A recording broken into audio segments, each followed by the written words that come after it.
मोदी जी को वोट पड़ा है कि नहीं बिहार में? पड़ा है ना।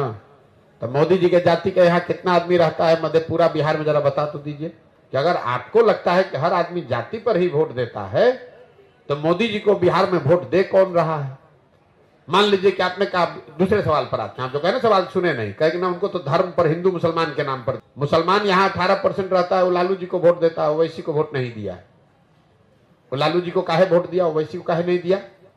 लालू जी को मुसलमान वोट क्यों देता है? वो तो उनके जाति का नहीं है। आपने कहा जाति धर्म, भाई जाति धर्म पर वोट बिहार में भी पड़ता है, पूरे दुनिया में पड़ता है, इसमें नई बात क्या है? आप बिहार के होने के नाते आपको एक बिन मांगी सुझाव दे देता हूं, इस चक्कर में मत पड़िए। ये बाहर जो बिहार के लोगों को नीचा दिखाते हैं, उन्होंने ऐसा आपके हमारे दिमाग में बैठा दिया है कि बिहार इसलिए पिछड़ा है कि यहां पर जाति बहुत है। आप गए हैं गुजरात, कर्नाटक, आप चुनाव कराए हैं कभी बंगाल में, तमिलनाडु में, वहां जाति नहीं है।